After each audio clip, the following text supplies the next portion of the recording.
Good morning, everyone. Welcome to the AEA ACSR Co-Inventing Built Environment Workshop. I'm Hui Min, the ONSEC of Arcasia, and I am going to introduce some house rules to start us off. So just to explain to everyone, aside from the panelists, all webinar participants are on mute by default, except for during the open discussion session, where country representatives will be upgraded to panelist status so that we can have an open discussion. All other questions from observers, please type it into the Q&A box. So there is a chat box. We've opened the chat so that you can say hello to each other and talk to each other. You can also address the panelists and attendees individually. But because the Q&A function allows you to upvote questions, please type your questions into the Q&A box if you wish us to forward it to the moderator during the open discussion. The program for today will be as follows. Following my introduction, I will hand over to Tana for the meeting kickoff, followed by opening address by Rita. And then after the Tana's introduction of Tana and Tony's introduction of the COVID-19 timeline, the panel expert discussion will start. We have 4 panel experts today, and the introductions will be done later, followed by an open floor discussion at 1 p.m. sharp, during which we will upgrade the country representatives to panelists. That will last for 40 minutes, and then follow with a wrap-up, concluding remarks by Tony, Tana, and Russell. Workshop will end at 2 p.m. sharp. Without further ado, I'm going to stop sharing and hand over the meeting kickoff to Tana. Okay, good morning, everyone. I think somebody in some time zone is already afternoon, right? Let me start sharing my screen. Okay, this is Tana Chirapiwat. I'm representing the Association of Siamese Architects under Royal Patronage of Thailand. Have been working with the Acacia Committee on Social Responsibility for a number of years, and we have quite strong team.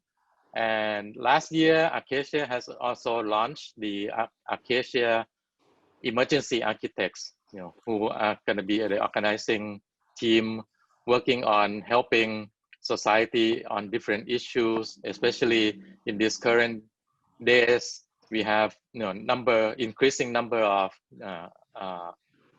kind of disasters in different ways, and the pandemic is also a new disaster that we encounter right now. So that the Acacia ACSR, Acacia Committee on Social Responsibility, has at the beginning of the pandemic, when countries start to have some lockdown and some measures to deal with the pandemic, ACSR also kind of sent out questionnaires to survey the impact of the pandemic and the lockdowns of our members regarding what impact of the pandemic to the professional practice.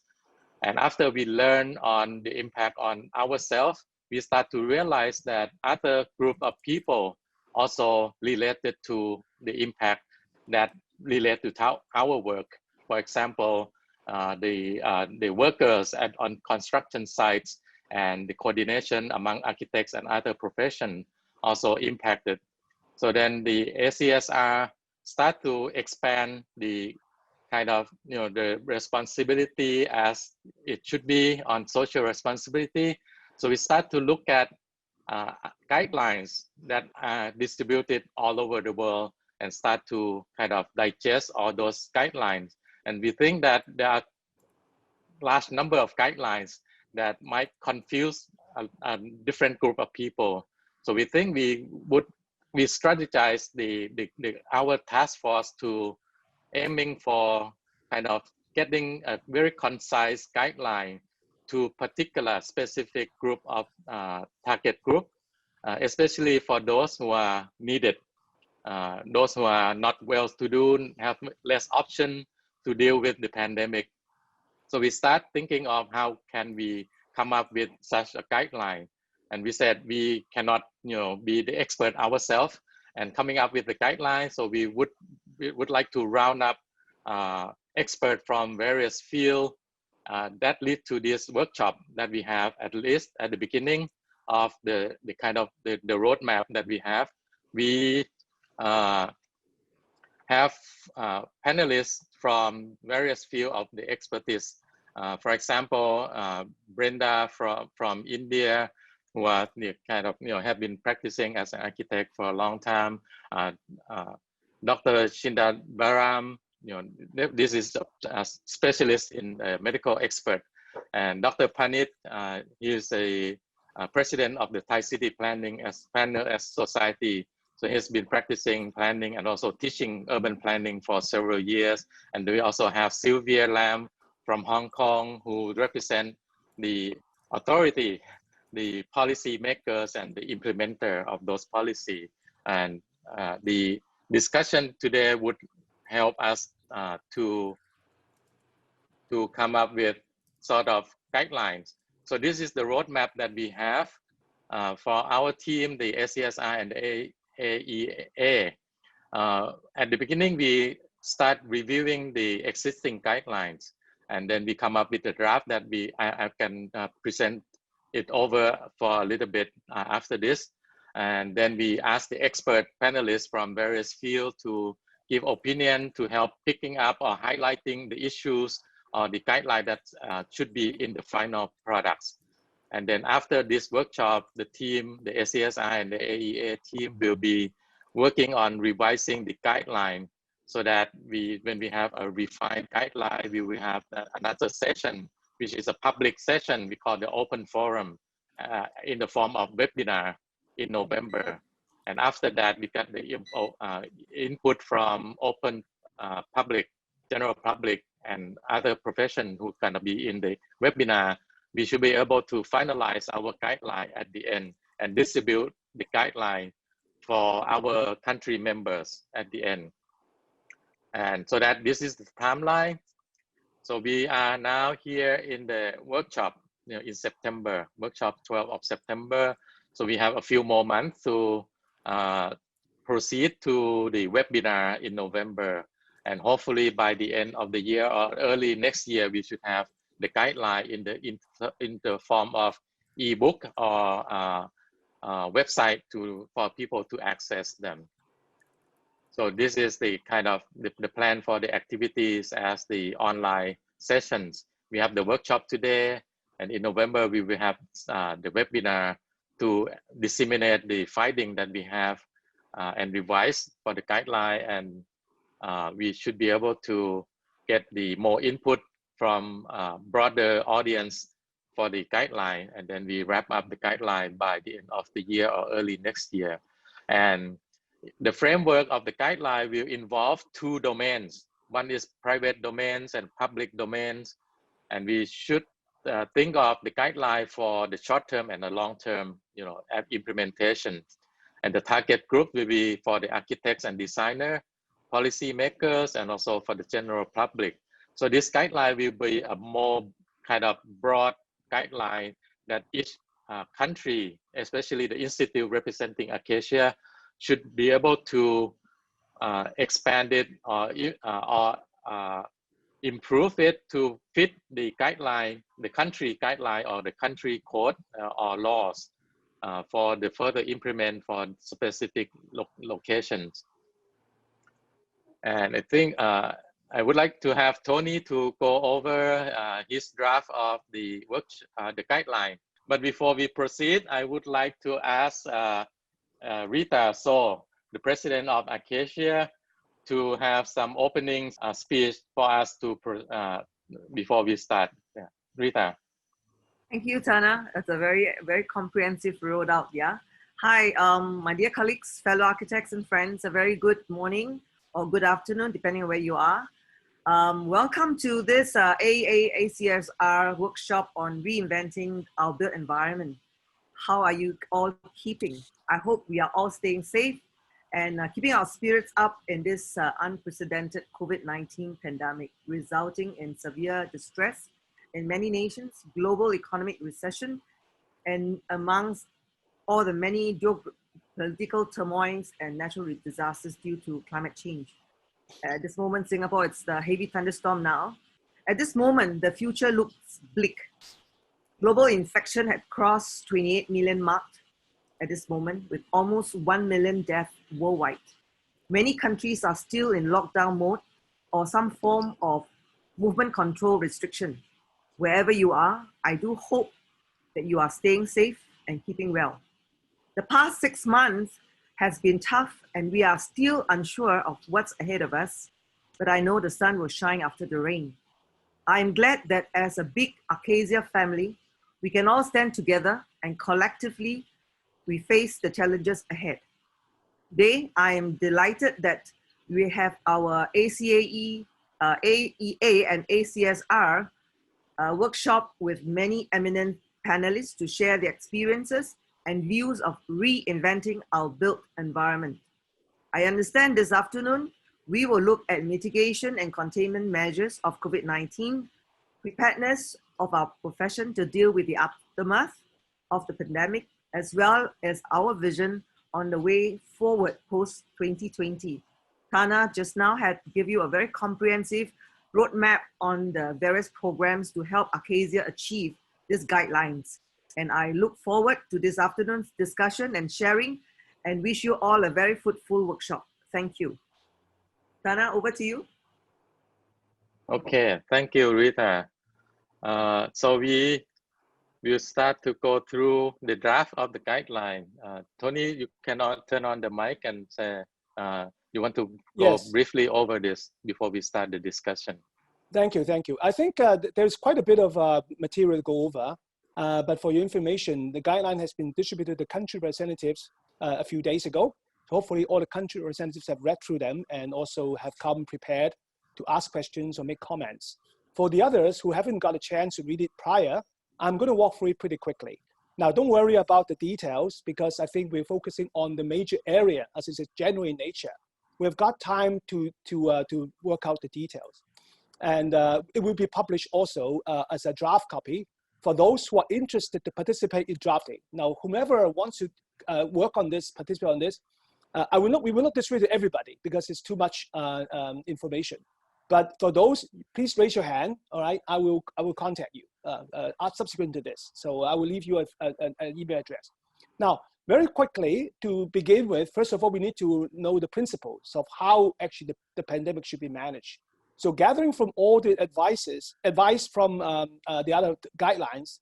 By the way, we have actually got a team of people of 10, 12 people reading through a lot of guidelines before we come up with this. So the first thing is the principle. Well, what are the major things that we need to deal with the pandemic? So first of all, I think there are 4 major areas of how we deal with it. The first of all is actually, everybody knows social distancing, right? We call that. It's mainly segregating people or protecting people, the face mask, the social distancing, the reduction in density, all those things are for that purpose. Secondly, we will need to actually help those who are infected. So we will need to actually have enough medical facilities and supporting staff to cover them. Now, if the number goes exponentially, as we see in some countries, this is really a problem. So the next thing is how do we actually mitigate by reducing the spread quickly, and at the same time to increase our capacity as the requirement comes. So building facilities architects good at comes into play here. Number 3, and also limited spread, for example, by early detection is one thing, but then closing the border, how do we close the border? Architects can help in that area as well. Thirdly, so we will need to live even though with this. Too much drastic lockdown process will actually not only affect us personally in terms of mood, or it will affect our livelihood. So hence, we need to find ways to maintain a basic level of activities to live, work, learn, and play. Last but not least, we will need to make sure that we cover the social aspect of it as well, socioeconomic. So I just mentioned about the economy. And also we need to understand that all of us are human beings and we actually have emotions. In the lockdown, so much has changed. How can the built environment help our people to actually live better? So hopefully these guidelines are going to address these. Next slide, please. Right, so some scope and limitation. First of all, I think Tana already mentioned, this is about the built environment. So some of the elements that we that cover the economy, like point number 3, financial assistance, or point number 4, think beyond the our control, we will not cover here. Labor, economic, political, those are issues that we cannot imagine architects can influence to the extent workable. Second point, sorry, the second point, go back one. Yeah, sorry, I skipped too fast. And the second point is, this is a general in nature. Tana has put forward that. And we hope to simplify and cover as much as possible.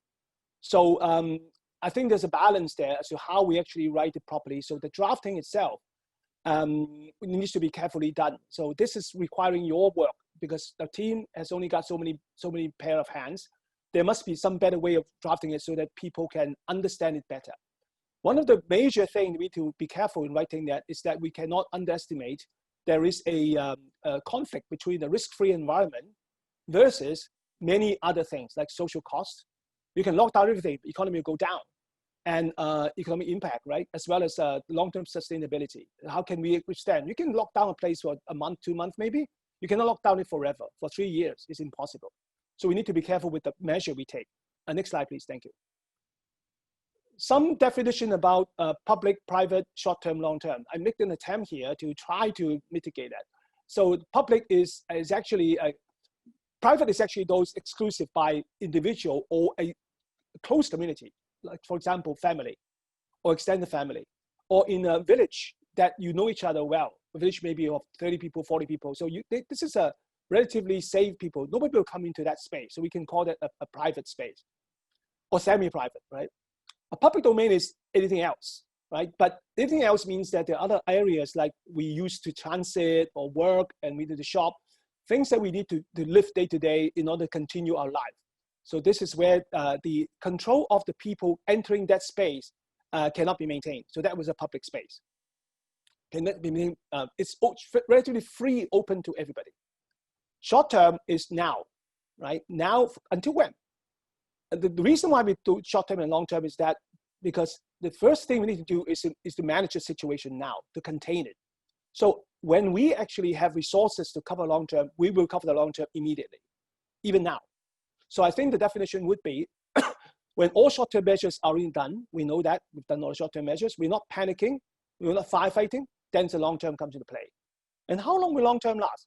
Last until whatever we can think of. Hopefully it's going to last as long as we can. We don't have to change too often, but we know that it's not possible. So as far as we can envision and manage. Right, let me go to the next one. Right, now we go to the guidelines. There are actually 22 slides about this. And it covers roughly about 22, 44, 48 bullets about what this is all about. All right, so we part them into the first one first. So there are 22 areas that we look at. The first of all is the transition space. Transition space, usually we look at our home as a unit, but outside of the home, the space is still not a public space. It's really just limited to your neighbors or maybe to extended family. So this transition space is important because this transition space, either immediately outside the entrance or immediately inside the entrance, is very useful for us to drop down our so-called dirty clothing and change into clean clothing. In the meantime, in the short term, we probably can only do as much as that. That's the place where we put our mask, put on the jacket. When we come down, we drop them there, take down our shoes, put on a shoe rack. So that's what we do in the transition space. For the long-term basis, we like a planning to relook at it again to see whether it's possible actually to increase the sanitation of that space. That space could be accommodating bath facilities. It's about the planning. So this is something that we never thought of before, but we should. And also we need to be careful with delivery because as we order things and sometimes we go and buy things ourselves now, but now the deliverables are coming in through outsiders. So where do we want to handle those deliverables? And we've got more supplies coming on mail order because we don't go out shopping every day, which means we got to take care of facilities as well. Next slide, please. That's the delivery space disposal we talked about just now, right? Okay, the third one would be the physical distancing, isolation at home. Even within home itself, private space. This is private short-term, private long-term. Even that, we should also maintain physical distancing. So doesn't mean you can't be intimate with the family, but let's be careful when we do that, right? For example, we can hug out our family members after we all take a bath, right? And don't do it when they first come back from the outside. But with physical built environment can help that. Sometimes some people fall sick, probably not COVID-19, but some other reason. Sometimes we suspect they actually have a problem. We need to have the flexibility to separate them by separation, right? Distancing and separation. So I think by putting people in different places or the sitting orientation, making sure that when we sit on the sofa, watching TV, there's enough distance. So these are the things we should consider in the meantime. In the long-term basis, we need to think about how the space can be used. Can features like partitions, movable partitions can be installed, right? So for us to do that. So that's a longer term basis, private. Next slide. Ventilation is very important. So ventilation actually covers all the aspects because this is one of the key elements where the germs are spread. It was once thought that it doesn't travel through the air, but now it's proven to be able to travel through the air. So we can never be too casual. Now, on a short-term basis, I think we all need to do is to check whether there's any major problem, right? So I think with the inspection, and how does architect help? I know there's some volunteer helping people to check these elements as well. So the key here, if Dr. Suresh is going to join us later, she can explain, this is coming from him actually, to think about the delicate balance between fresh air and the draft that created, which carries the germ far away, right? And how actually that will be versus the sustainability, because if you have more air conditioning, there'll be more energy spent. So this is careful. The first one in private short term is really look at it, how we actually can avoid that. On the long-term basis, similar, I think we need to design the whole place with good ventilation. The key is dilution of air, the fresh air means. And in a long-term basis, as the building are now new, or we find way to convert existing, then we need to look into that, how the air conditioning should be placed and how the capacity should they be designed. And this is the long-term for the private.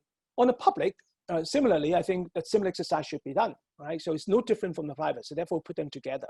So in private and public, it's the same, right? And in the public, the ventilation is often even more important because usually the workplace have forced ventilation more than the private place. Private place usually rely more on natural ventilation, but the public space is more on mechanical ventilation.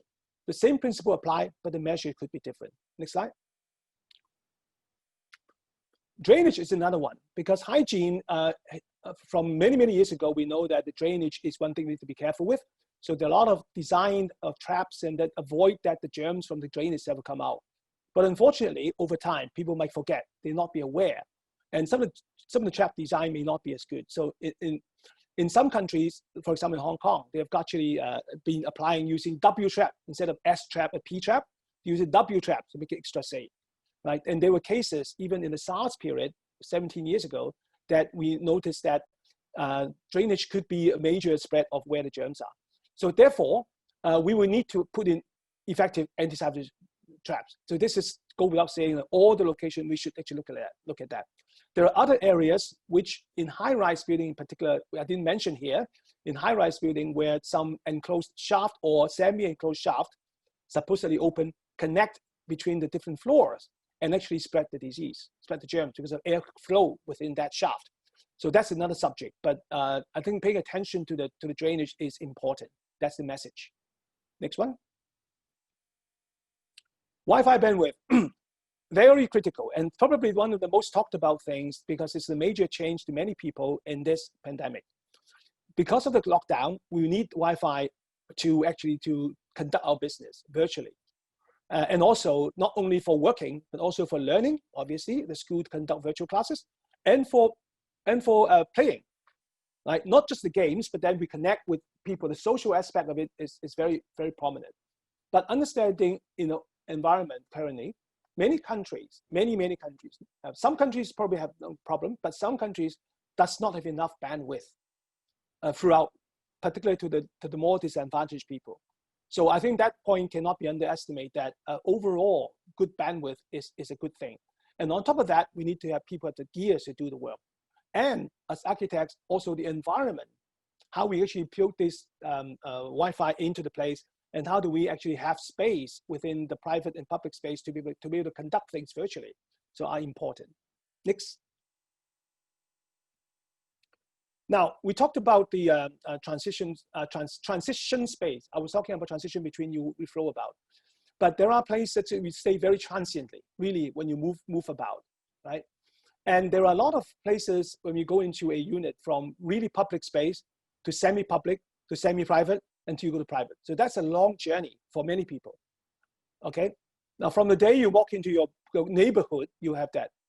So I think that long trail, we need to think something about how actually every step of it can be designed to avoid touching of as much as we can, right? And have as much screening if we can, right? And also that the flow itself can avoid people from running into each other too often, right? So this is the aspect that we need to pay attention to. So many aspects about semi-public transition space design. Next one. And maintaining how do we continue live, work, learn, and play. So many areas. This is a big topic. So I have four, actually this is not exhaustive, 4 examples of how we can do things, right? So we have to remember the new mode of life, we will still have to live, work, learn, and play. And so some suggestion is that additional supply storage was mentioned again, right here. And working and learning will require space which is actually economically suitable, right? In particular in Asia, we usually have a smaller space standard than other countries, Western countries. So we will have to be particularly careful about the acoustic problem and also the distraction that might come about in a high density environment. And also the use of space, the multiple usage of space. So one of the space like the dining table can be used for learning. Obviously people know that, but dining table, can it be used as a ping pong table like Dr. Panit, expert, as suggested. And so these are one of the multiple usage things that we can consider. And last but not least, we emphasize that we will now need to look at natural lighting aspects of how we manage things. And this is actually for both short-term and long-term, is that the principle are the same. But the way we need to look at it is the scale and how do we convert now, small scale, and design in or convert in a big way in the future, in the long term. Next. Communal space. Now, excuse me, Tony. Yeah. I think you need to wrap up so that. All right. Thank you for the time. Yeah. All right. So communal space is space that, because of the high density, we usually don't have enough space at home. So Sylvia, our Hong Kong expert, suggested we can make use of communal space, and this is echoed by many of our speakers. Next. Technology. I think that goes without saying. Technology is important for us. We talked a little bit about it, but also technology in building and designing. Healthy living environment is something that's go general. That is a very basic principle. Don't want to go through that too much, but design has to be the ecosystem. We are running out of time. Please wrap up. Okay, thank you. Running over time. Right. So communication is important to manage people's sentiment, short-term wise, to give them confidence. Long-term wise is actually embedding knowledge in education. Next. And providing screening space for public area.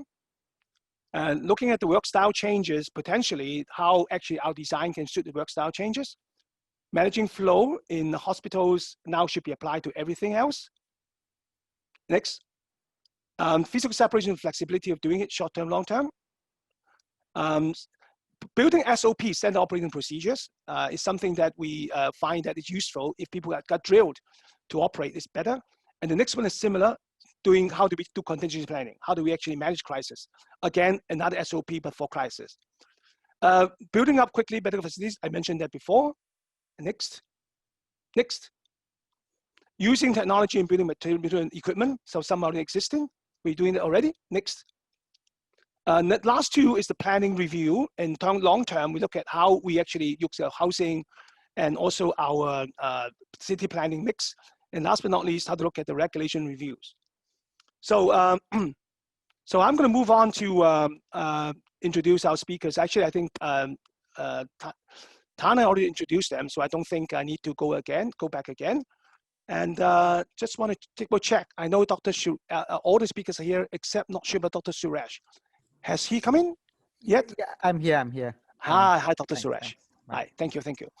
Actually, the first question, I got 4 questions addressed to you, and maybe I'll ask you the first question to start with, and then I'll move on to the other speakers, right? So, Dr. Suresh, this is COVID-19 is a medical problem. So I think in discussion with you previously, you mentioned about a few very, very interesting things that affect the built environment, that namely about the ventilation aspect. Number 2 is really about the flow. How do we manage flow? And last but not least, how do we actually make use of planning stage to make sure that the building can be used in different uses? So can you expand more? Thanks, Tony. So whenever we in the IDs, infection diseases circles, whenever we have what is called the infection control pyramid. The top of the pyramid, the one that we should always try and do is elimination. We should remove the pathogen or avoid contamination in the first place. That is the first step. The next control for us will be engineering controls, where we separate people and pathogen as much as possible. And the third for us is administrative controls, where we instruct people what to do. And the last one is, of course, wearing the mask. So for us, the lowest down in the infection control pyramid is wearing mask. And so always in engineering controls come before all those things.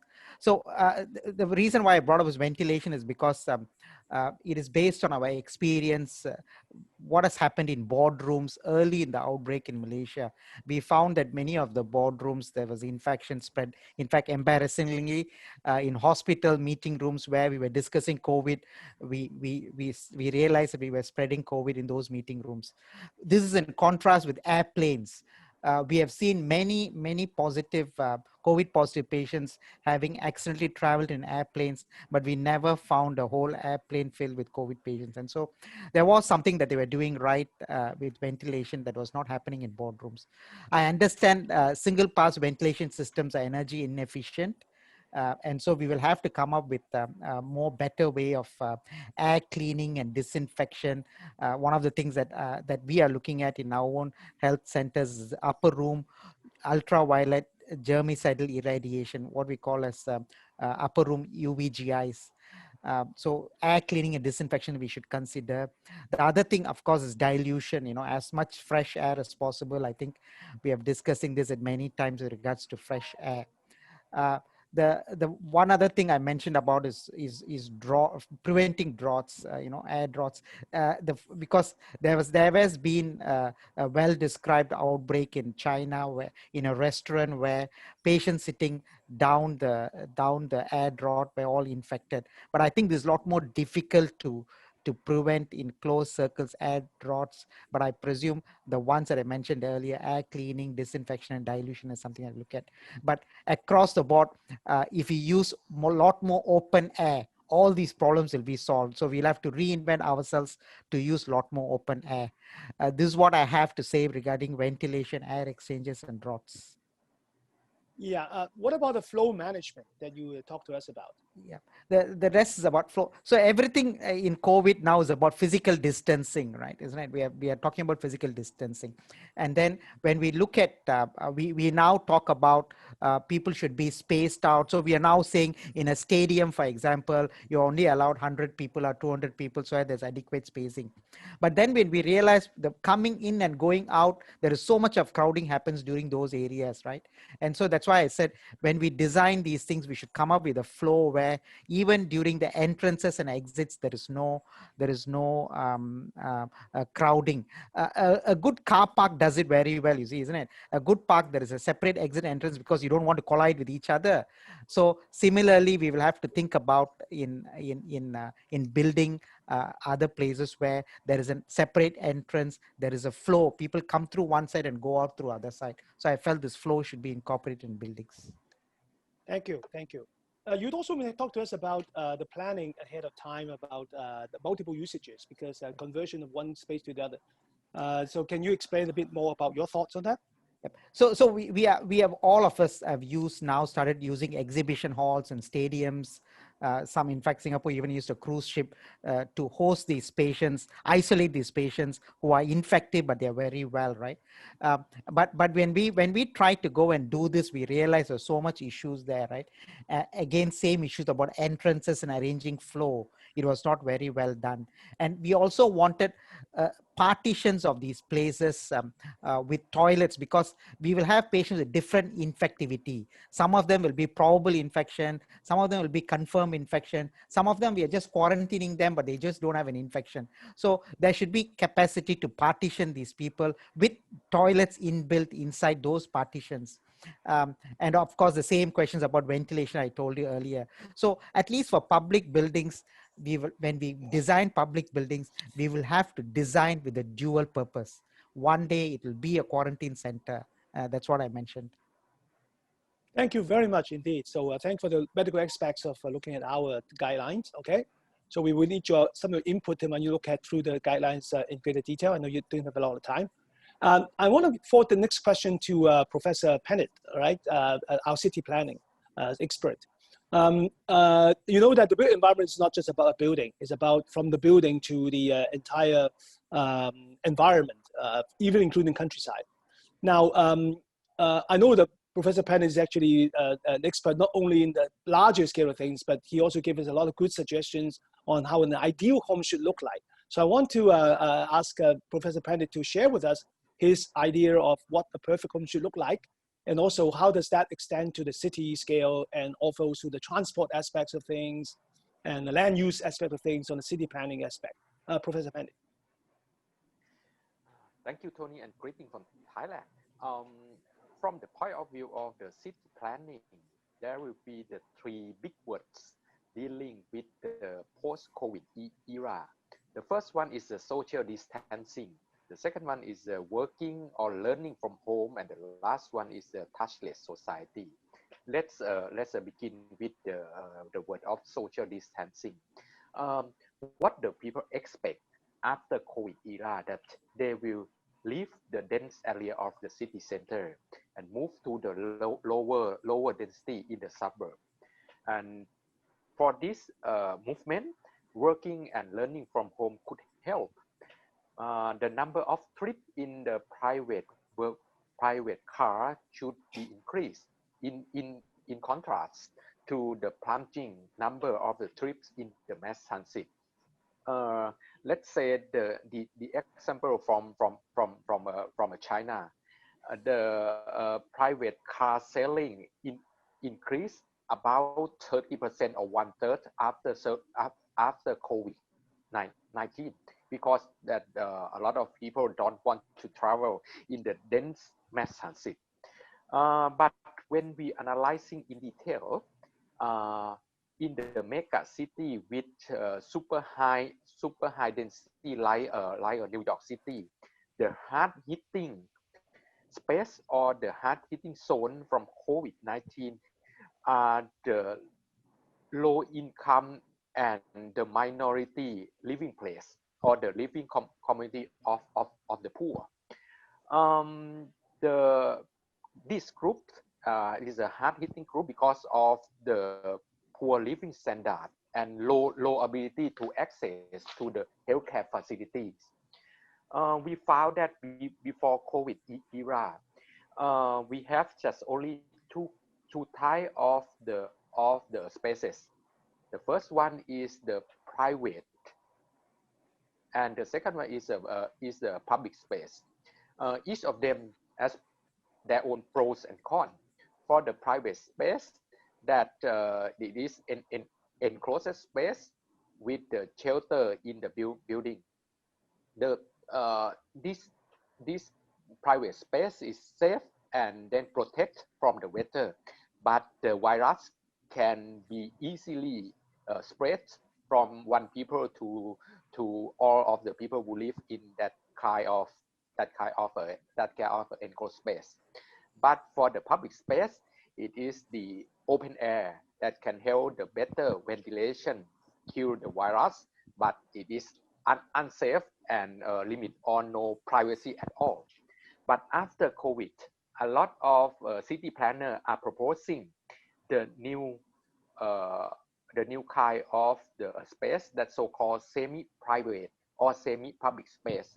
It should be the shelter public space with roof but without walls that can be connected to the other semi-private or semi-public space, being the network of semi-public or semi-private space that can connect to each other.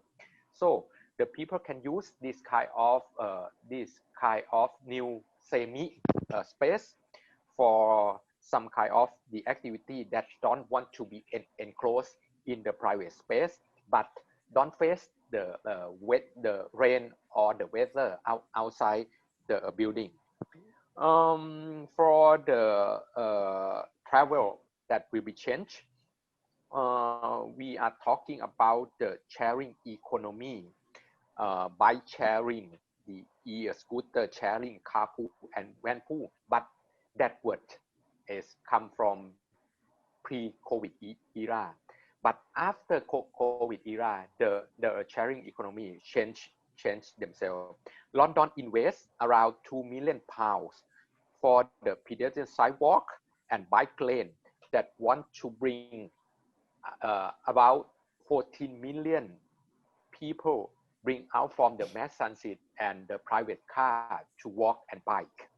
We found that the sharing economy will change from the sharing facility or bike sharing, car sharing to the semi-public space sharing. And the other point is the living community should be the best solution, because we cannot put all the human needs activity inside our home or inside our apartment. So we should able to find all of the basic needs of, of, of our living in our community with the reaching of the walking distance. We moving to the second big word. Working or learning from home will drastically change our living unit. Before COVID-19, our house is only for rest and for living. But working and learning from home means we need the bigger space in in in in our living unit for working and for learning, not only living.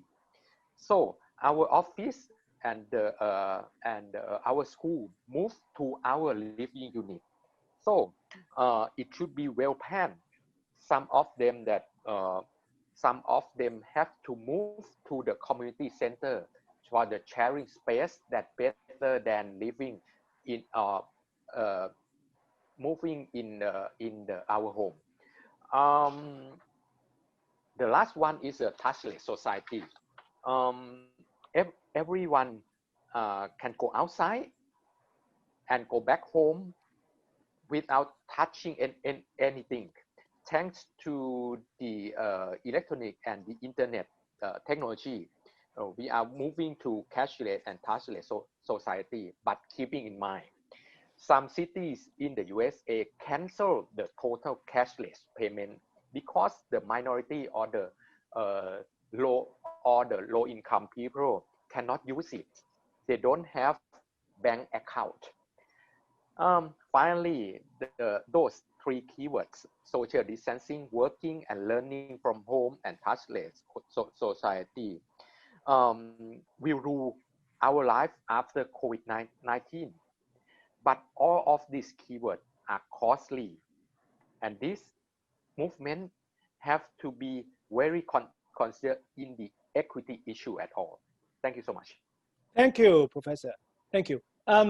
Okay, everything that we talk about on design, on the whole bigger planning scale, but somebody got to implement them, kind of build the real thing. So following that is Sylvia. Sylvia actually a very big portfolio that she manages, and you really build a lot of different facilities for the government. Okay, and as a policymaker, I'd like to ask Sylvia, how can policymaker help us? And at the same time, what is her experience in building real life, all those facilities and the challenges therein? Sylvia? Sylvia, you need to unmute yourself first.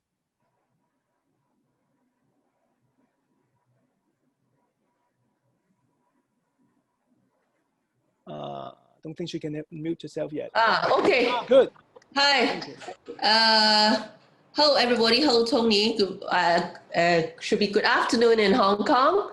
And thanks for inviting me as a speaker for this panel. And I would like to share my screen first. Oh, your screen. Well, I've got your slides. You got 3 slides for me, right? I put it into the whole deck. Yeah. Oh, okay, good. Now I have 3 slides to show, to keep it short. I think we are actually the implementation arm of policymaker. We are a department, and our policy bureau is Development Bureau in Hong Kong, and they are responsible for planning and urban regeneration, urban renewal, and also and also construction industries policy making. So as the implementation arm, you can view us as a very, very big consultancy firm, but we can do more to help promulgating all the policies for the good of the Hong Kong in terms of urban renewal, urban regeneration, and also architecture, design, and construction. Okay, the first slide on urban regeneration.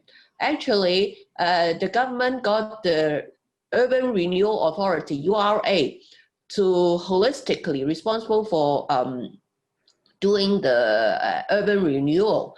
So they have redevelopment for better land utilization, and also some of the rehab projects, and then on also for certain revitalization of historic buildings.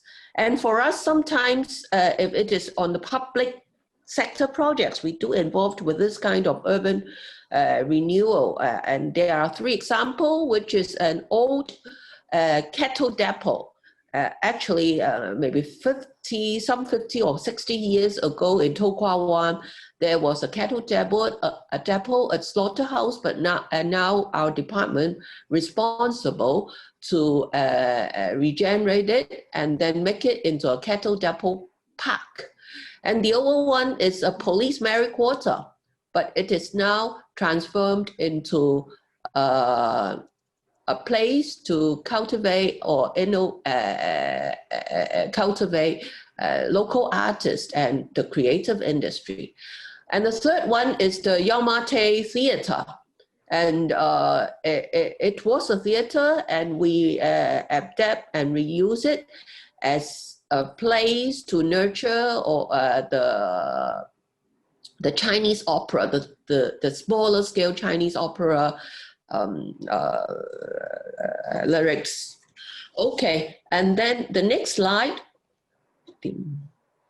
Okay, next slide is the quarantine camp. Because of the COVID-19, our department is tasked to construct quite a lot of quarantine units within a very, very short time. Actually, in Hong Kong, we have announced that in Hong Kong, we need to step up our response to this COVID, to this infectious disease, at the highest grade. It's the emergency response level. And at that time, we decided to build more quarantine camps. Before that, we have only, say, 200. Even for the SARS, because of the nature of the virus and the way they got infected, the numbers of quarantine camps, the demand is not as many. But now, because of this COVID-19, the spread in a way is quite unique that we need to have thousands of it. And so we need to pick the site, and then the quickest one and the first one, we build it within 26 days. We have an advantage because we are very next to the close to the mainland, where all the factories for the construction of this modular units are, and it only takes them perhaps 2 hours from the factory and then transport to these quarantine sites. And then another record is that once it was transported to the site, the contractor only needs, say, 20 minutes to fully install it. And because in the factory, you can see all are renovated with all the installed with all the interior decoration, and also the center facilities and the toilets. So once it was installed, actually just with a very simple on-site sipping, then the quarantine units can be used. And then it's some sort of lean construction, but in a way, despite it is lean, we have stepped up the sanitary provisions or the drainage provisions, because some of the school of thought is still, despite this is not airborne, but if the soil pipes are not managed in a good way, I mean the existing ones in our domestic units, then there might be chance of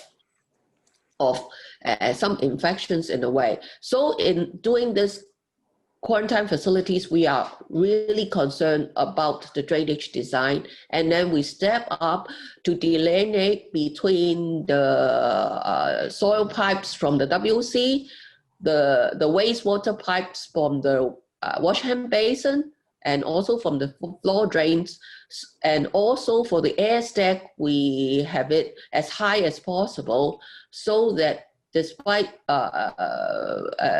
we use it at quarantine camps, of which there should not be any confirmed case here, but we still are very cautious. And then we term this as a dirty corridor, where all the pipes are situated, and then delineated from the normal working corridor or the operation one that usually we use at circulation main path. And these are, in general and in simple terms and in short terms, what we have done in the quarantine camps. And the third slide, which is the last one because of the time, and then next slide. Next slide, please. Yes, yes. This is something we recently done because of the third wave. In one of the large exhibition center near our Hong Kong International Airport, here we use one exhibition hall, and then maybe within a week, and then construct it, renovate it, fit out it into a cabin with thousands of bed space here. And this is for confirmed case, but with light symptoms only. But after some transformation or in terms of medical procedures, then it can also be used as quarantine for those elderly care homes, because in the third wave, we do have some cases in the elderly homes. And then on the right, it will be upcoming very, very soon, is a temporary hospital. The facilities is, if not exactly the same, is maybe 80% same as a normal hospital for tackling infectious disease. And we are aiming at doing it within a very, very short time, 4 months, and it will be there to admit confirmed cases, but with light symptoms. Because in Hong Kong, our experience is that some may have maybe very, very serious, but some of the young people they have been confirmed and they have quite a high virus level upon testing result, yet they are very energetic. There is no symptoms amongst them. And in their ward, they are even doing some sports activities. And for these kind of cases, this kind of people, we would like to put it into this kind of temporary hospital, and then let those with serious case people to be in a normal hospital where the backup, for example, there will be OT or with more supporting facilities. Here, we have those light disease people, and in case if we see the trend that they are developed not so satisfactory, then we will transport them to the normal hospital, so as in general for the large portfolio or as a hospital management, we can have different sorts of supporting facilities for these people in case if the numbers of confirmed cases is a lot. That's why we don't want to see it, but it is anticipated, or possibly in this winter, maybe the fourth wave is coming, and of course we don't want it, but we must be well prepared for it. And then on the most right-hand side, we have visited across the boundary, Shenzhen, where they built a temporary hospital over there.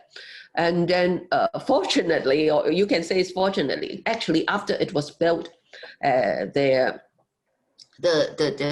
can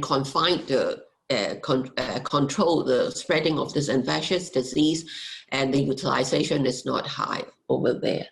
And then also just now, I think Tony also mentioned in his guideline that we are trying to use technology to see how to confine the virus.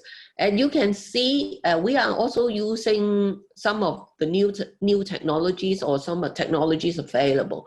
From the left is the mobile HEPA filter, and then because if we have this big hall as community treatment facility, we would like the air quality to be better, and also in case there are some, the people may exhale some, we need to have more clean air, and so we have mobile HEPA filter to help. And another thing is this is the mobile chiller, which is not new, but we ordered this kind of mobile chiller to increase the air changes of whatever our temporary treatment facilities are. Because usually we are adopting from, like this one, the exhibition hall, of which the air change, the requirement is not as stringent when we are using it for infectious disease treatment facilities. And then this one is, we try to see what kind of antibacterial building materials are available, and some are the antibacterial vitreous panel that we can use. And then the other thing, this one is a contactless lift button machine. For this one, it's use our mobile phone, and then have a sensor instead of pressing the button. And then we have also another kind, is a motion sensor. When the finger points to that particular button, but you don't need to touch it, then it can sense it and it will go to the floor that you want. And then the last one is the antibacterial coating in the air duct, which is very important because we rely on much of the air change and then the HEPA filter to do all the cleansing or the air filtration. So we must have very extra clean air duct. And these are all my Thank you, Sylvia. Thank you. Running really tight of time, so I got to move immediately to Brenda. This is really about a social aspect of that's forgotten about the advantaged people. So Brenda, floor is yours. Okay, good morning or good afternoon. May I first thank ACSR for inviting me to address this workshop. And the topic today is co-inventing the built environment, which the aim is to bring out the guidelines booklet. Very challenging and difficult task when we are in a continuous state of flux today. The aim, I guess, is to help us steer our way through this pandemic. It's also a golden opportunity for us to rethink and reassess the past and perhaps work towards a more just and equitable future. So the previous three speakers have spoken a lot about the actual things that are happening on site. As you know, India has over about 1.3 billion people, and naturally our figures are extremely high. We have reached almost 95,000 cases per day. So while the big cities have done a lot of the things which Sylvia has also mentioned, of converting big stadiums, of converting exhibition centers into COVID connected, either asymptomatic or quarantine. The hospitals have geared up as much as possible. We had a very severe lockdown, but things are extremely difficult in India because of various reasons. And so instead of going to individual details like some of the previous speakers have gone into, I really congratulate Rita, Tony, and Tana on the booklets that they're going to bring out, which will cover each and every detail which has been discussed. So I would like to be a little more generic in what I share with the participants today. And I would like to begin with a quote from Arundhati Roy, the Indian author and activist and an architect by education. She says, historically, pandemics have forced humans to break with the past and imagine their world anew. This one is no different. It is a portal, a gateway between one world and the next. We can choose to walk through it, dragging the carcasses of our prejudice and hatred, our avarice and greed, our date banks and dead ideas, our dead rivers and smoky skies behind us. Or we can walk through lightly with little luggage, ready to imagine another world and ready to fight for that world. So I'm going to concentrate on the unique problems and solutions of India, which is a complicated country, almost as large as Europe without Russia, with a multiplicity of civilizations and many countries in one. There is no single solution and no single answer. There'll be many complex answers, and we will need new and relevant long-term and short-term strategies to learn from the situation today and plan the way forward. My suggestion is also we need to understand that there will be certain guidelines that will be universally applied to all countries, but others will have to be more specific for individual countries. Within ACSR itself, we span from Singapore to Malaysia, Hong Kong, to India, to Sri Lanka, all of which have very different social and economic conditions. In India, we have great urban inequality. We have 460 million people living in urban areas. By 2050, it's going to be 700 million. However, these urban areas generate over 60% of India's GDP. But it's in these urban areas and capitals like Mumbai, Delhi, and Chennai that today have over 60% of the COVID cases. In these urban areas, 150 to 200 million people live in informal settlements, which have inadequate infrastructure, no piped water. So in these dense situations, how can social distancing and hand washing be insisted upon? What are the other type of solutions that we have to come to? So in Dharavi, which is the largest slum in Asia, Mumbai was able to control the COVID cases of this slum. Today, it is much better controlled in Dharavi rather than in the upmarket high-rise buildings in South Mumbai. So this shows it has to go beyond physical ideas and physical thoughts, but there has to be education, and the people themselves finally have to be the ones who are going to be able to control this epidemic. However much we do in terms of other issues, finally, it is up to each one of us. So we are in the midst of this journey together. We have many obstacles and challenges. I hope it will bring out the best in each one of us. because we have to leverage each other's strengths and rise individually and collectively to this challenge, because we rely on each other as never before. It is, somebody had said many months ago, that a crisis is too valuable an opportunity to waste. So the importance of this built environment should never be understood. And the importance and power of good design, some of which you saw earlier discussed, is even more crucial in the global south in which many of us live. Simple design changes will have to be considered, whether it's larger elevators, whether it's gymnasiums, food courts, which have become liabilities from being assets earlier, whether we need reduced open office spaces or we actually have to increase office spaces to accommodate social distancing. So I believe we will always need collaboration and a continuous desire for social contact. So work from home may not be a permanent solution for all. Certainly in India, with its crowded residential facilities, this is not going to be a long-term answer. So in this time of the pandemic and its effects, given us time to think and reflect about all our own actions and goals. We need agency today, the capacity of individuals to act independently and make free choices. We can only prioritize sustainability and thus nature with it.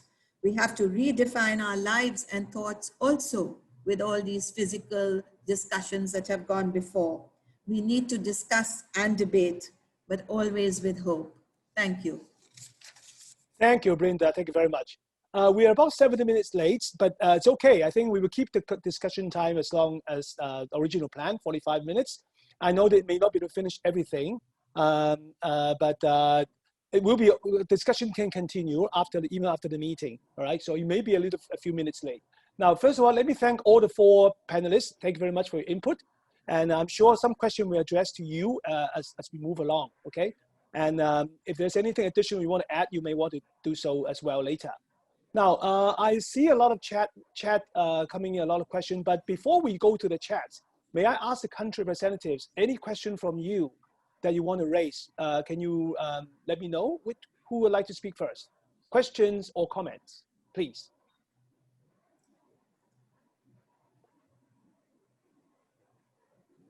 But if not, then I'll maybe address one question from the floor first, okay? This is from Frankie Choi from Hong Kong.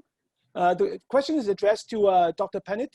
So there were 3 things that he's asking for. Number 1 is how to assist relevant support to low-income group in planning dimension. Number 2, how the major design improvement for communal realm under the tight urban space environment of Asia. How can we do that? Number 3 is what is the least what is the least equity issue confronted in this COVID situation? So 3 different questions about the poor people and the tight environment. Dr. Pennant? Okay, thank you so much for the question.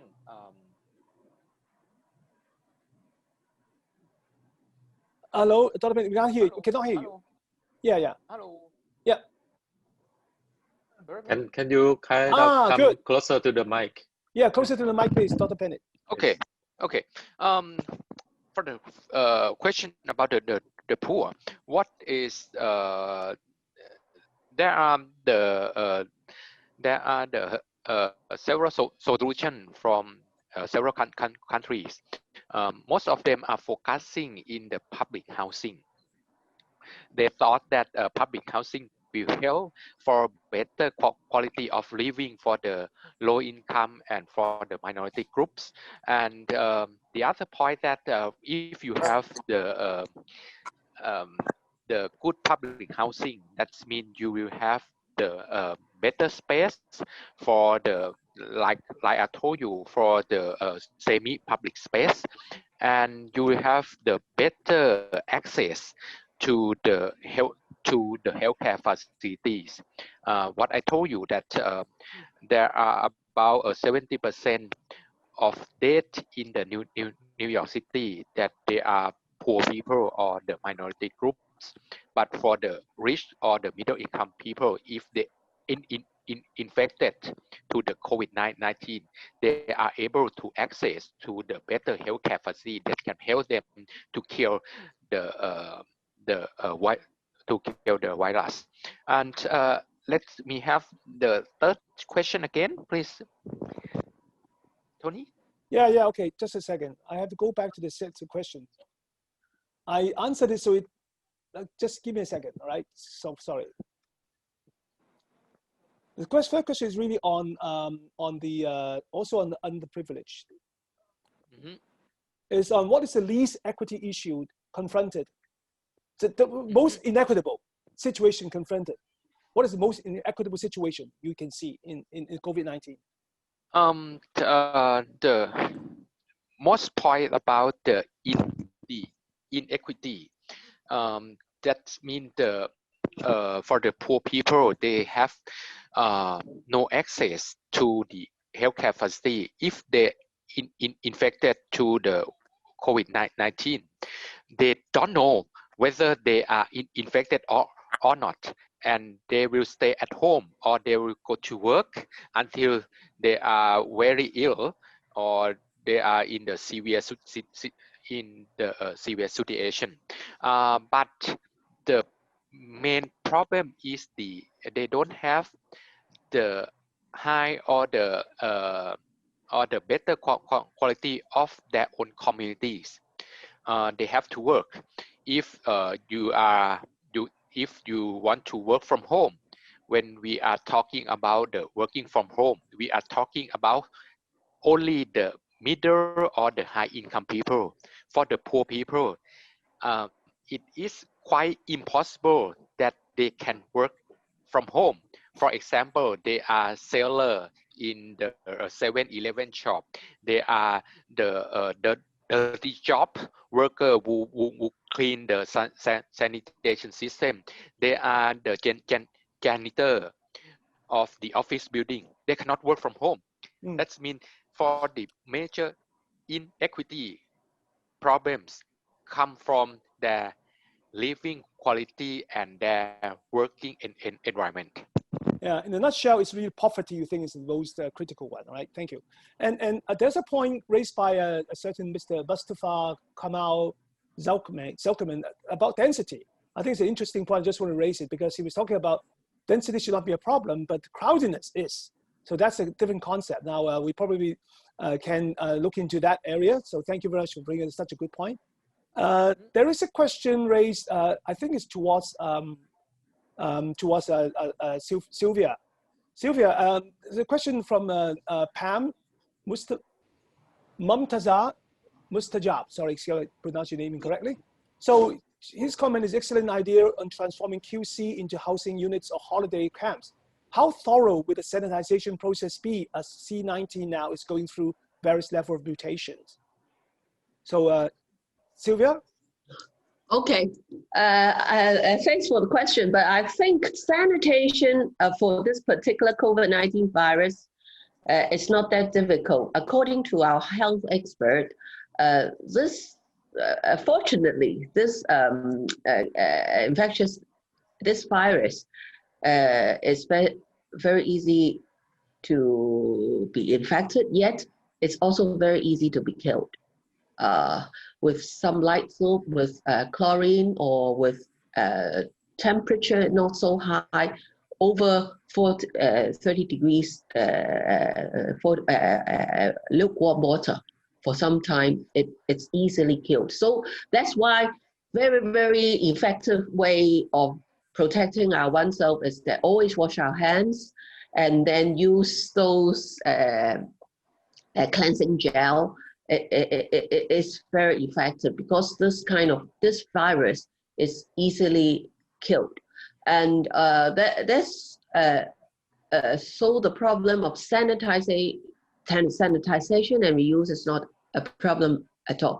But really, how we can dismantle it and then use it entirely in a very, very streamlined and smooth process to transform it to housing units or holiday camps is quite challenging because it's unprecedented. And but we're trying hard. And then when we first designed this module, we try with the, we deliberate a lot with the buildings authority. So to ensure that we do have adequate provisions in case if this quarantine units not used as being quarantine camps, which can be statutorily okay for transformation into housing unit. Thank you, Sylvia. Thank you very much. Hope to answer the question. Right. So there's a question from Anjumala from Nepal. So asking Architect Brinda Somaya about the basic improvement done at Dharavi to contain and control intense spreading of COVID despite such density. So Yes. perhaps you can elaborate on what you just spoke about. Yes. The Municipal Corporation of Mumbai really were very proactive. They had a lot of frontline workers because the challenges in Dharavi was that 80% of the population in Dharavi depended on community toilets. There were 450 community toilets used every day. And a lot of the population depended on food coming from outside as well. The hutments had approximately 8 to 10 people living in each household. And there were very, very narrow lanes with ground plus one or ground plus two houses, where the ground floor was either a shop or a house, and the other floors were actually workshops.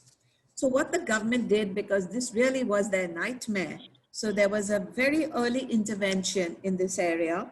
They mobilized all private practitioners in that area for mission mode. Hello? Sorry, Sylvia, can you mute yourself? Hello. Sorry. Yeah. They mobilized all private practitioners and doctors and frontline workers, and they called it the mission mode and provided them with the PPE kits, the thermal scanners, the oximeters, etc. And they began an early intervention. So they acquired schools within that Dharavi area and sports complexes which were nearby and provided quarantine centers. So the moment a COVID patient was identified, they moved the rest of the 7 or 8 people from their hutment to these schools or sports complex. They moved them outside.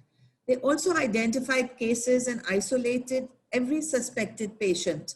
They had a lot of door-to-door screening, which they're still doing, actually going door to door. And the last two things were naturally the most important, which I talked about, was finally public awareness. You know, even today, some people think, oh, it's almost over. They go out without masks. So unless public awareness about hygiene and is done, the disease is not going to disappear. Also, the government came in up with the toilets. They did regular sanitization of all the toilets, provided drinking water. So they actually treated this on a war footing. And now it's got the lowest cases. It's hardly got maybe 7 or 8 cases a day out of 1 million population compared to a lot of other parts of India. So it's really proved that if one puts one mind to it and does all these issues, that even a highly dense and low income area can be controlled. Thank you, Brinda. Thank you. Oh, any question from any of the country representatives? You've been quiet. Ramesh, you seem to have a question, right? That's right. Please go ahead. Okay, so as you know, we've been, hello everyone. So as we've been over the past couple of weeks, you know, going through these guidelines from various institutions and trying to come up with the way forward, it's interesting to note that it's only maybe, you know, when things combine as far as pandemics are concerned, how helpless and how you're completely out of it you can be. If you recall, when the rains and the flooding hit, you know, our city of Karachi, so because of the pandemic, it was such a high reliance on bandwidth, on using the internet for work, on work from home, and on the use of technology. So when the flooding happened, the urban flooding, and when all our power was gone for, you know, up to almost a week, and we had no connectivity, we found out that, you know, how fragile this system can be, and so easily you can be completely cut off and helpless. So I think we have to make sure that our dependency on these systems move to a much more sustainable scenario rather than you finding out, okay, you can handle the pandemic maybe with technology, but what if the technology fails? What do we do then? Thank you. Ramesh, it's a question or a comment? I think it's a comment more, right? Yeah, but I mean, it's food for thought really, because we have to think along these lines moving forward. Thank you. Thank you. I have another question from our ASC representative, Yun Ye. Yun Ye, can you speak up? Mr. Yun. Okay. Can you hear me? Okay. Yeah, very clear. Okay, thank you. Good afternoon. I'm in Beijing, so thanks for Tony's invitation. I have 4 comments and suggestions. The firstly is, I think, it's healthy and safe living environment should be the first task of architecture design and urban design, such as developing a resilient urban units so that people's daily life needs can be basically met in a relatively limited local space. Open the closed space in cities and the buildings, such as building more roof gardens and area courtyard in high-rise buildings. And the second is we need to pay close attention, not just the normal situation of building design, but both of the normal and abnormal situation of the buildings, so as to provide space for rapid transformation in the future through the flexible spatial design strategy. And third, according to China's experience and the lessons, large-scale markets in the city is the place with high risk of epidemic situation. It should be pay more attention. We can establish the mechanism of data collection and traceability so as to prepare well for possible emergency in the future. And finally, I think we should attach importance to community construction, reshape the community spirit, and enhance the sense of responsibility, trust, and tacit understanding of residents. I think the community will play a very important, play a key role of a spiritual fortress in the event of disaster. Okay, thank you, Tony, everyone. Thank you very much. Thank you. Okay, this is another good thought. I think we mentioned a few things about flexibility in our guideline as well. So I got a comment from Mustafa again about the conflict between the enough air and also the draft. Yes, it is very difficult. I don't know how. We need to find out how. Right? This is a comment from Dr. Suresh. So knowing that there need to be balance there. Right, so I think maybe perhaps I can improve on the writing and also maybe some elaboration as to what it means. So I was trying to get Dr. Shiraz to make that explanation.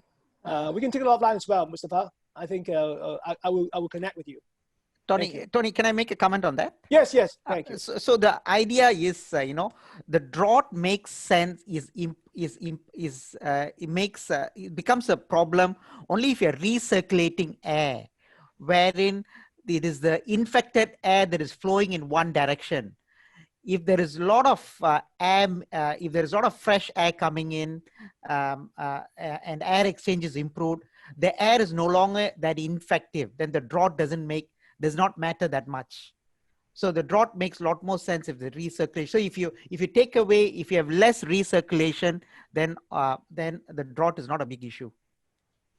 Thank you very much. Hope that's answered the question. Tony, any further? Yes. Any person want to speak up? Yeah, Tony, can I come in? Yes, please.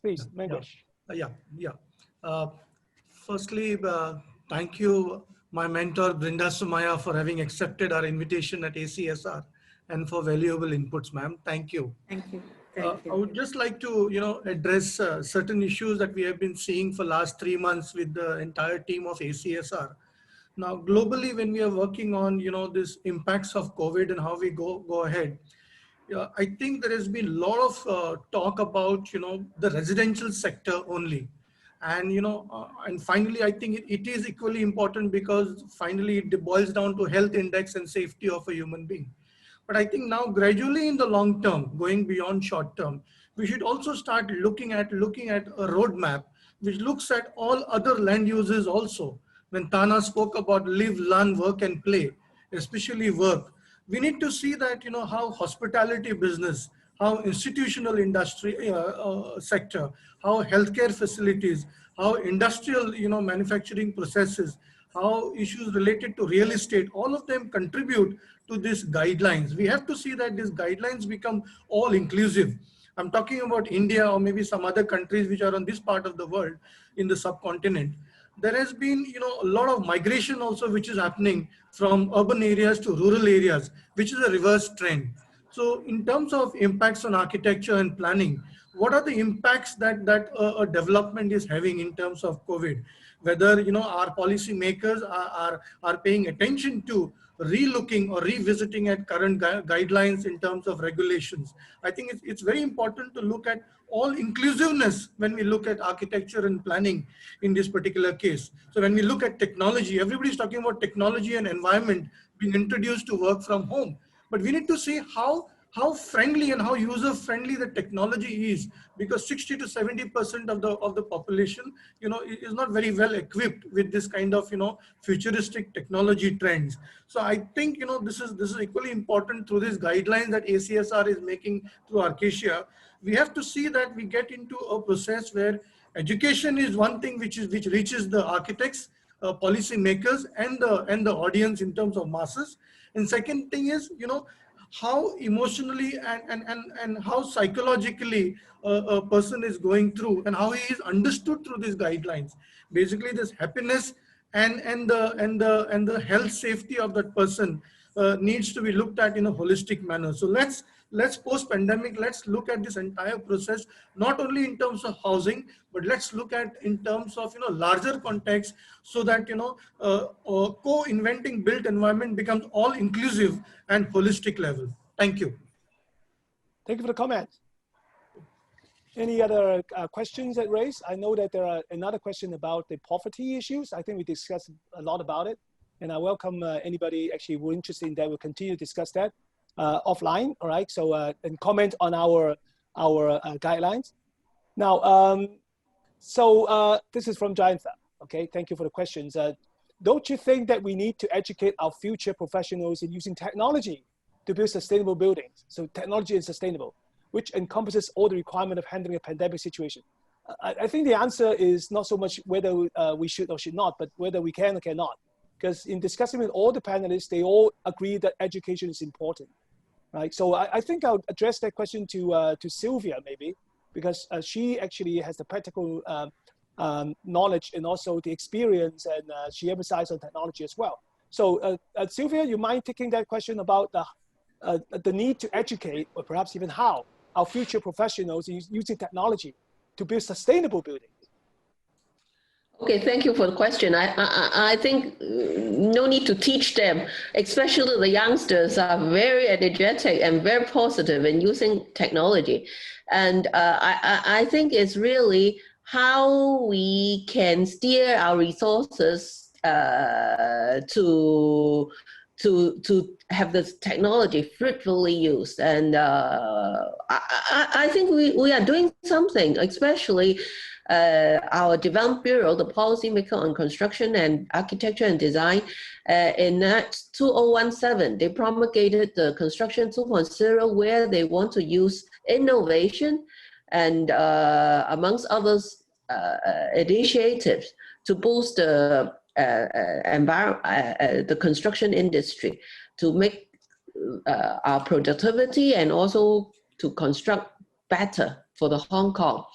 And we have a lot of innovation funds, and also we try to have initiatives for our own construction industry and also architectural professionals to integrate innovations and technologies into our various projects.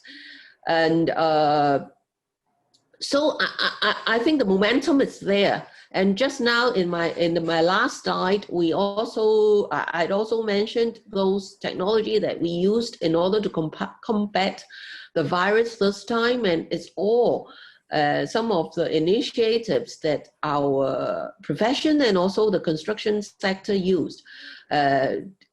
Started how we can combat virus more effectively through technology, and we try to pair up with a science park, and then to match some of the things that it suits our buildings. And just now I mentioned about the coating, or maybe the controls, all are good technology stuff to be used in our various architectural designs and projects. Thank you. Okay, thank you, thank you. Jayantha, you got some further comment, Jayantha? I think that's a good comments, and maybe I'll quote it out here. So the minimizing use of energy and carbon footprints will minimize future pandemics. That's one interesting point, right? As in nature's reply to the humans' misbehavior, use behavior, right? I think misbehavior. And also Jayantha suggested also to introduce SD modules as compulsory to all architecture courses. Both of them are taken and noted, all right? Thank you for your comments. Right, so let me see. So there's one more question from Nepal, unless any of your other panelists have other questions, right? So the question here goes from Baburam Batarai. How ethnic intangible socio-cultural fabric be balanced? That's a complicated question. Go on after this pandemic, should we need to redefine the intangible connectivity that we're having besides physical and physical bounded fabrics? How we need to foresee our built environment further retaining our culture? I think it's a universal question, particularly to architect Brinda, perhaps, right? So I don't know whether anybody of you want to answer the question, but let me first address to architect Brinda first. Well, I'm not quite sure if I understood the entire question, but am I right in the question being how does one address these issues to very, very different backgrounds, socio-economic, ethnic, language? Am I correct? Is that the question? Honestly speaking, it's a very profound question. So maybe can we open the microphone for Baburam Bhattari from Nepal? I don't know whether she's the representative or not. I think she's not on the panelist. You know, this is something I mentioned even earlier, that there's not one suit that fits all in this pandemic and solutions for it. The way, for instance, in India, we have people in the Northeast who live in a particular way, people in urban areas live in a particular way. So it's almost impossible to have one solution.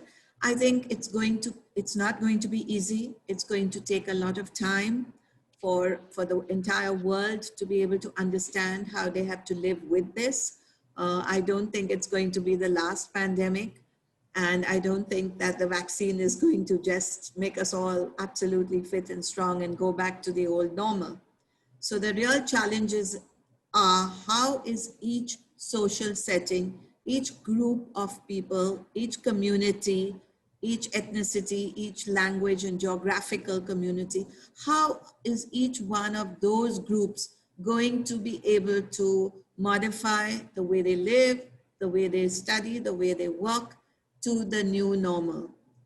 And that's going to be the challenge. And I think just now everybody is so worried about fighting to exist, fighting to live, fighting to just go forward, that these answers are not going to come overnight. These answers are going to take time to come out. And they will be very different in Nepal, as they would be in southern India, as they would be in Hong Kong or Kuala Lumpur. And each one of us has to come out with our own solutions over time. Thank you, thank you. Okay, Thank you, ma'am. Who speaks? Go ahead. Sorry, thank you. I'm Baburam Bhattrai. Thank you, sir. Thank you, ma'am, for answer. Actually, I was worried that are we having some kind of new philosophy regarding our preserving our cultural and socio-economic and cultural tangible and intangible heritage in a new definition. That's my point actually. Are we going to redefine the our tangible and intangible fabric after this pandemic or not? The only thing that never changes is change. There is going to be huge changes ahead of us, and we all are going to have to adapt to it. how it affects our culture, our traditions. There is going to be change. And only the future will be able to tell and look back at this time and see how each one of us rose to the occasion and fought bravely to make sure that what's important to each one of our communities is preserved, and the rest, protection, is brought in different ways to ensure longevity and safety. Thank you. Thank you. There's a question that was not raised in the Q&A section, which we would like it to be put back in the Q&A session, but let me ask that question. This is addressed to Dr. Chidambaran. So the question is, how can clinical management be done if COVID patients has to undergo surgical procedure? This may not be an architectural question, but there may be some implications. So Dr. Suresh, can you answer that question?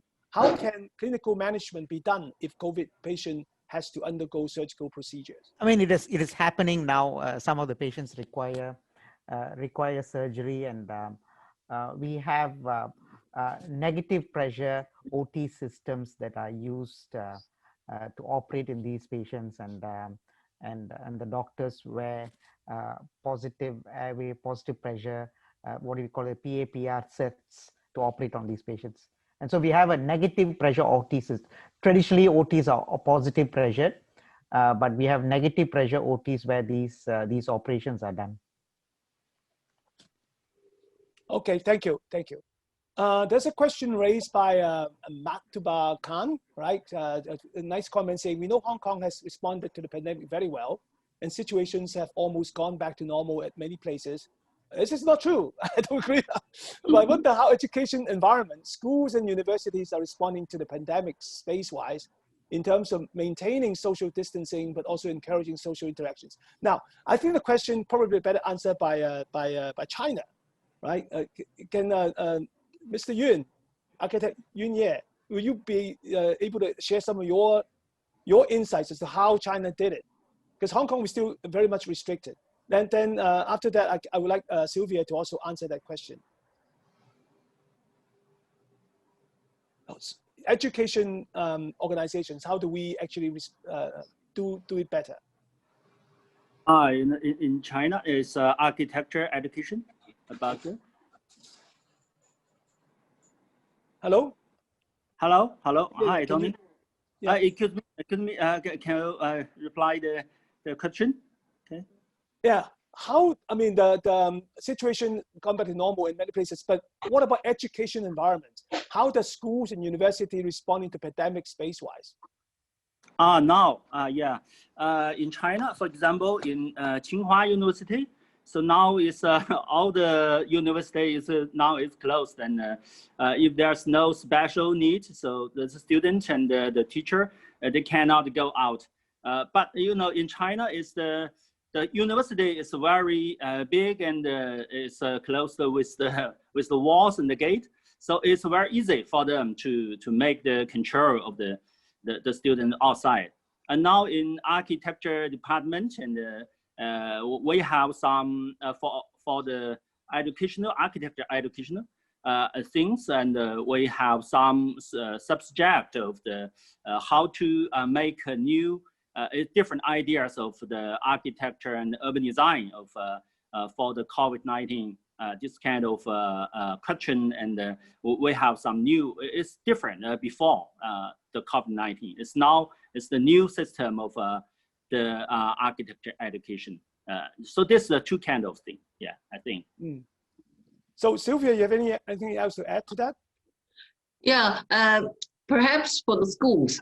Okay, I know that they have stepped up on the use of technology or the computer or video conferencing as teaching. So on our side, as just what you have mentioned at the very, very beginning, so Wi-Fi and the signaling wires are very, very important. We have a lot of cases asking us, I mean not particularly school, but a lot of other, even in our offices, we need to step up all the connections with the signals so that if people need more dependency on video conferencing on the net, they can still do it in a very, very good way. And also on the other hand, because of the social distancing, we have actually provided a very, very simple design on those mobile screening, the screens, the plastic screens for individual workplace, so that in case if people still need to return to office and do just like our call center, because our government have a lot of still a lot of public services to render uninterrupted to the people, to all the people of the Hong Kong. So if we do have some centers that the social distancing needs to be needs operation, and the social distancing, and at the same time needs to maintain, we will quickly install a lot of these kind of mobile screens for them. And I think as a temporary measure, it is very, very effective. And that's the short-term thing. But in terms of long-term, just as I mentioned previously, and it's also jotted down in the point, is the flexibility and also the adaptability for those, or maybe become a communal area, is also important after our lessons learned in this COVID-19. Thank you. Okay, thank you. We're getting towards the end of this discussion because we need to redo the wrap up. And I got 1 or 2 questions which I'll answer offline. And so any of buddy want to make a question now? But I can answer 1 more question.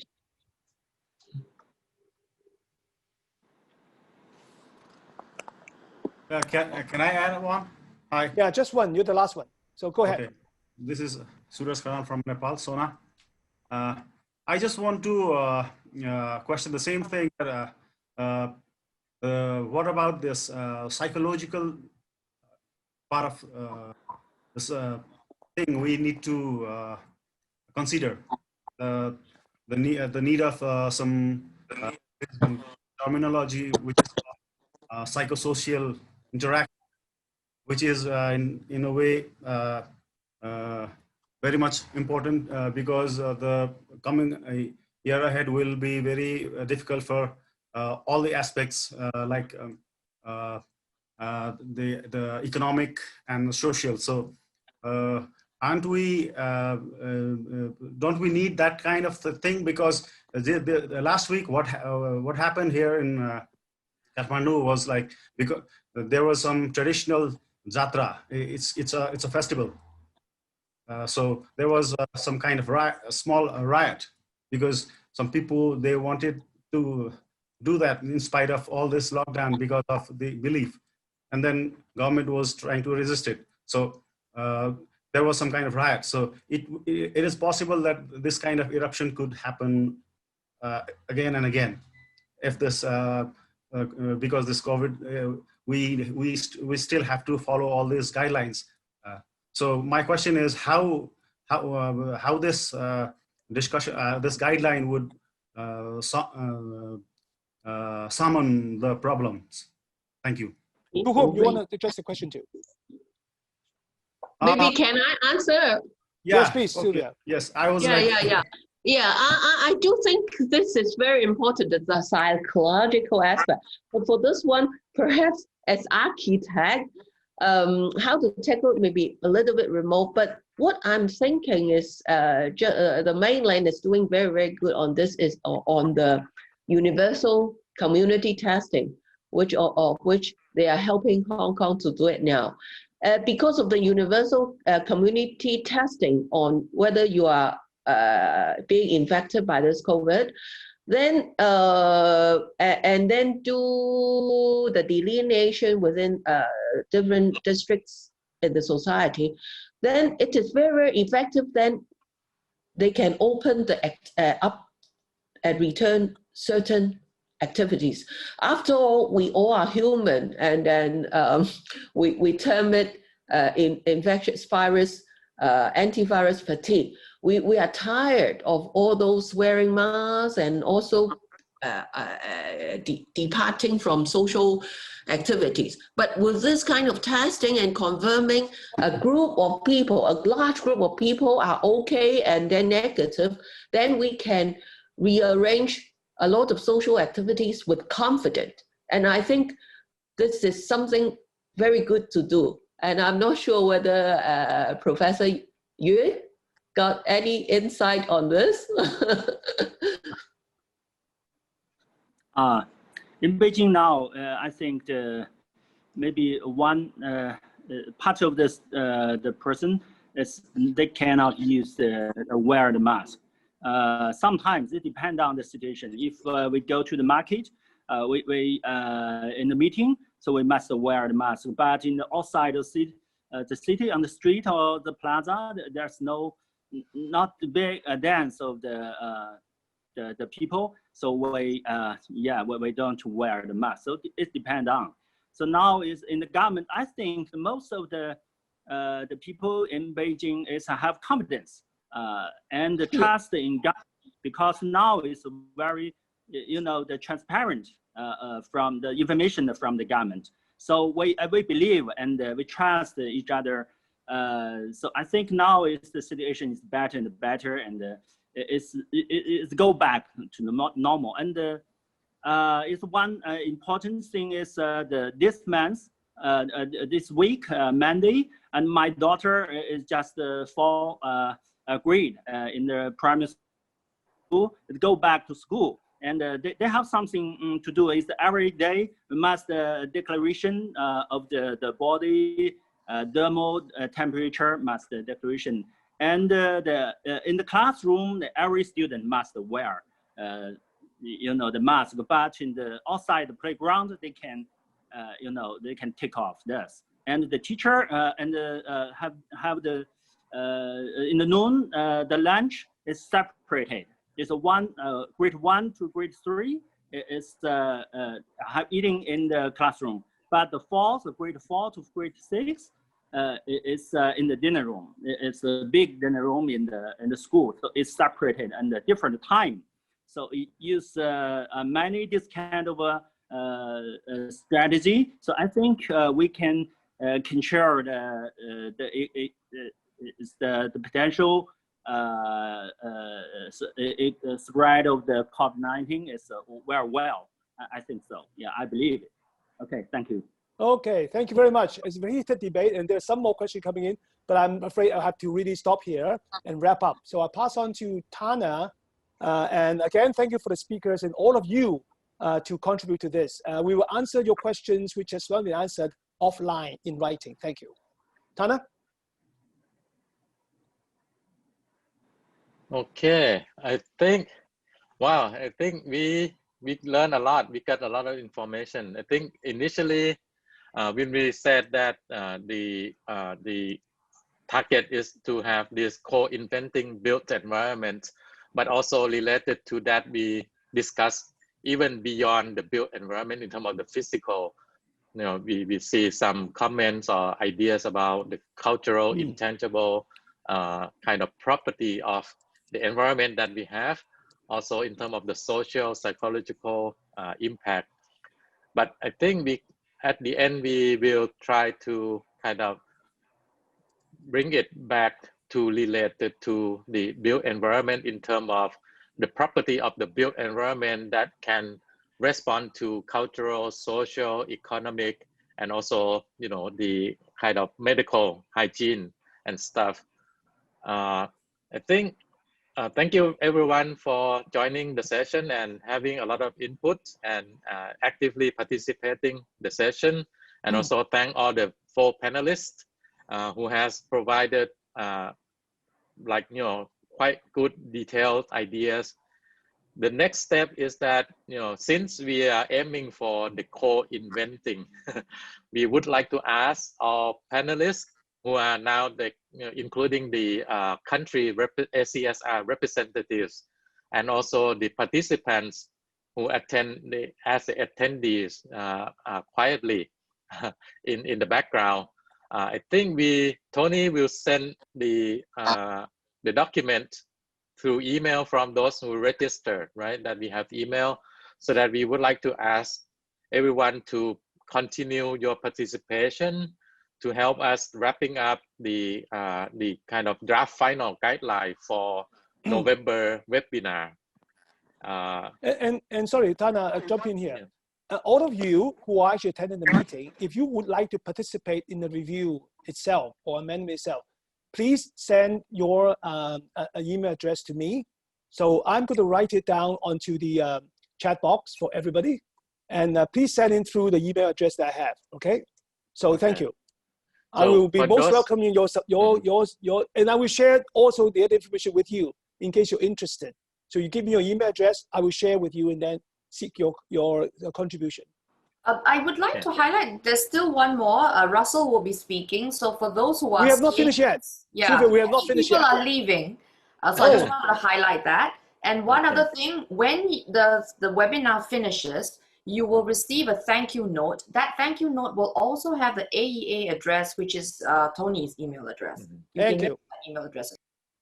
Okay, yeah. So I would like to ask everyone to continue involving with the process so that we can proceed to November webinar, which expecting the larger audience, and then the dissemination of what we have concluded from now to November should be able to help us coming up with really tangible and useful implementable guideline that aim for the 3 target groups that I mentioned earlier: architects and designers, policy makers, and the general public.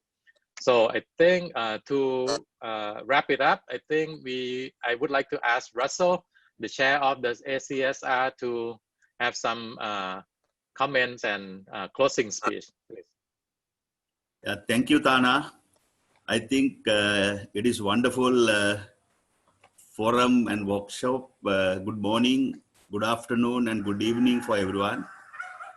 I have to quickly summarize the ACSR COVID-19 plan of work agreed a few months ago, proposed by our Madam President Rita. There are key 3 items. One is measures for mitigation and containment of the impact of COVID-19. And second, preparedness of our profession, society for the aftermath of this pandemic. Third, new normal 2020. First, code for perfect vision. I think today we had a wonderful presentation forum. In fact, indeed a discussion and very interactive workshop I felt.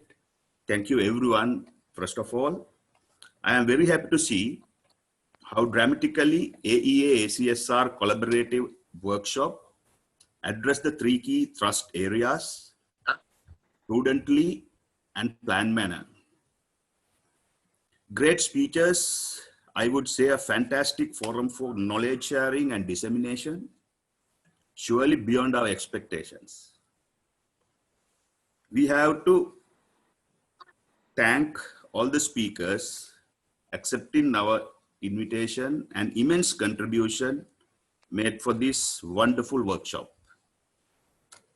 This is a great inception of our action plan for formulating a AEA ACSR practice guidebook and proactive guidelines for architects and general public at large. About the built environment, specifically on what is critical and essential for new and for longer term to the private and public domain. Thank you very much once again to our speakers, Dr. S.K. Chidambaram, Architect Sylvia Lam, Professor Pent Pujinda, Architect Brinda Somaya. Thank you very much. Indeed, thank you so much, Tony, our moderator, and Tana, our convener of today's workshop. Our special thanks should go to our President, Madam Rita So, for all the guidance and close connection with our committee. Acacia Secretariat, specifically Architect Hui Min Chan, her administration, Kosala and Noah, for all the help and all the support extended to make this workshop happen very successfully. Thank you. Thank you. Our special thanks should go to active colleagues of our committee, Acacia region across the world, for data analysis and participating almost all the weekly meetings throughout last couple of months. Thomas, our ACSR Bipipcha, Ramesh Beg, past Acacia Secretary, Sudhir Balakrishnan Pillai, past Chairman ACSR, Mangesh Prabhakuma, Farida Nilufer, Suraj Khanal, Kentis Beg, Christine Chole, Farhana Emu, Kiwi Hui. Thank you all for your great and continuous support, and all of you for being wonderful audience and active discussion to knowledge sharing and dissemination. I'm concluding with big thank you remarks and successful workshop AEA co-inventing built environment. Thank you. All right, I think we close the session. Thank you very much. Tony, you have anything to add? No, I just want the perhaps the thank the panelists, of course, obviously, right? And I think we need to wrap up on how we're going to continue going forward, right? So I have to look at all the email addresses and copy them down. I know it is recorded, but then I think we're better get that done earlier than later. So if women can keep the session on for a little while, let me browse through them. I don't want to miss any question either. Yeah, the questions and the email addresses, if you have registered, because we only allowed registered attendees to enter, they are already in the email Excel. Yeah, no, but not everybody is interested in helping. You see? Ah, I see. Okay, yes, this chat box will also be sent to you. Yeah. Okay, thank you. You don't have to wait for the, you don't have to stay on the meeting. I'll send the chat box to you. All right, okay. Right. All Thank right, you, everybody. thank you very much. Thank you. Have a Stay good day. safe. Thank you. Bye. Take care. Bye-bye. Thank Bye. you. Thank you all. Bye. Thank you. Bye, everyone. Wow, we finished 2 minutes earlier. My goodness. Tony, Thank you, thanks Sylvia. for the session. Wonderful. All right, thank you. Bye-bye. Bye. Thank you. Bye-bye. Bye-bye.